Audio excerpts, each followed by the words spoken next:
Hello मित्रांनो, स्वागत आहे तुमचं आज एका नवीन व्हिडिओमध्ये। मित्रांनो, आजचा व्हिडिओ सुद्धा खूप महत्त्वाचा होणार आहे आणि तुमच्या आयुष्याला एक वेगळं वळण देणारा हा व्हिडिओ होणार आहे।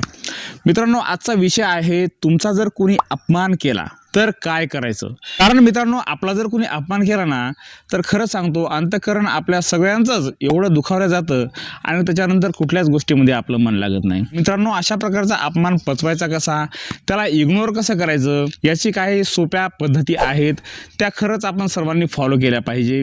कारण अपमान हा एक आजार असल्यासारखा असतो। मित्रांनो, आपण ज्या समाजामध्ये राहतो, ज्या आपल्या सभोवतालच्या वातावरणामध्ये राहतो, त्या वातावरणामध्ये सगळ्या प्रकारची लोक असतात। पॉझिटिव्ह प्रकारची लोक असतात, निगेटिव्ह प्रकारची लोक असतात। काही निगेटिव्ह लोक सुद्धा आपल्या संपर्कात हे अधूनमधून येत असतात आणि अशा लोकांना एक सवय असते, एक छंद असतो अपमान करण्याचा समोरच्या लोकांना। तुम्ही बघा, तुमच्याही मित्रपरिवारामध्ये, तुमच्या कामाच्या ठिकाणी किंवा तुमच्या नातेवाईकामध्ये काही लोक असे असतात की त्यांना समोरच्या लोकांचा अपमान करण्यामध्येच धन्यता वाटत असते आणि असा अपमान समोरच्याचा केला की ते लोक आतल्यात खूप खुश होत असतात आणि तो क्षण एकदम सेलिब्रेट करत असतात। तर मित्रांनो, असे लोक, आता मग दोष अशा लोकांचा आहे का, तर अजिबात नाही। मित्रांनो, स्वभाव नावाची गोष्ट असते। प्रत्येक व्यक्तीचा स्वभाव हा वेगवेगळा असतो, तर त्या लोकांचा स्वभाव तसा तयार झालेला आहे, तो स्वभाव तुम्ही आम्ही बदलू शकत नाहीत। त्यामुळे आता काय केलं पाहिजे, एक तुम्हाला उदाहरण सांगतो मी थोडं।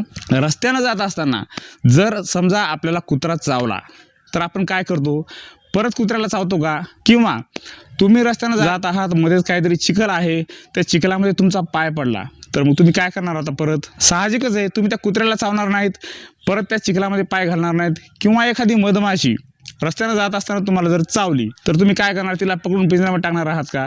नाही, कारण तुम्हाला माहीत आहे ह्या गोष्टी शक्य नाहीत आणि ह्या गोष्टी जर केल्या तर ह्याच्यामध्ये नुकसान आपल्या स्वतःचंच आहे। तर मित्रांनो, ज्या ज्या वेळेस तुमचा अपमान होईल त्यावेळेस एकच गोष्ट लक्षात ठेवायची, जो तुमचा अपमान करत आहे त्या व्यक्तीचा स्वभावच तसा आहे, त्याचं कॅरेक्टरच तसं डिझाईन झालेलं आहे, त्याचा माइंडसेटच तसा आहे।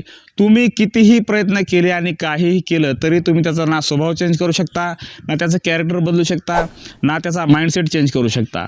त्यामुळं अशा लोकांपासून शक्यतो जेवढं लांब राहता येईल तेवढं लांब राहा। जसं आपण कुत्र्याचं उदाहरण घेतलं, कुत्रा चावला तर आपण त्याला चावत नाही। त्यामुळं तुम्ही जर एखादा तुमचा अपमान करत असेल तर त्या व्यक्तीची एकच अपेक्षा असते की यानं यावर काहीतरी रिॲक्शन दिलं पाहिजे। कारण आपण जर रिॲक्शन देऊ तर आपण त्याच्या लेवलला आलो पाहिजे। म्हणजे तो जसा आहे, तो जसा संकुचित वृत्तीचा आहे, तो ज्या पातळीवर आहे त्या पातळीवर त्याला आपल्याला आणायचंय, हे त्या समोरच्या व्यक्तीचा उद्देश असतो। त्यामुळे त्याचे उद्देश तुम्ही पूर्ण होऊ देऊ नका। तुम्ही काय करा माहिती आहे का, तुम्ही अशा लोकांना इग्नोर करा आणि समोर निघून जा। इग्नोर करा आणि समोर निघून जा। परत असे लोक आपल्या संपर्कात येणार नाहीत। ह्याच्यासाठी काय काळजी घेता येईल याचा तुम्ही प्रयत्न करा। त्यामुळे मित्रांनो, अशा लोकांना इग्नोर करणे हा त्याच्यावर खूपच चांगला पर्याय आहे।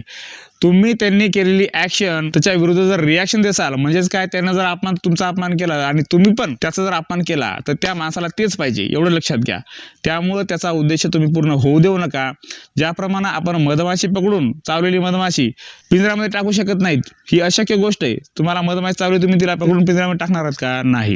त्यामुळे असे लोक तुम्ही सुधारू शकत नाहीत आणि त्यांचा तुम्हाला सांगतो, इन फ्युचर, भविष्यामध्ये असे लोक त्यांच्या स्वभावानेच पराभूत होत असतात। अशा लोकांचा दर्जा काही दिवसानंतर समाजामध्ये, तुम्ही 2-3 वर्ष 5 वर्ष वेट करा फक्त, बघा 5 वर्षानंतर असे लोक तुम्हाला कोणत्या अवस्थेमध्ये दिसतात।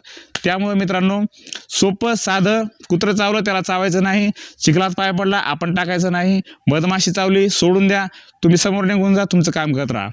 मित्रांनो, ही माहिती तुम्हाला कशी वाटली कमेंटमध्ये सांगा। व्हिडिओ आवडला असेल तर व्हिडिओला लाईक करा आणि चॅनलवर जर नवीन असाल तर चॅनलला सबस्क्राईब करायला विसरू नका।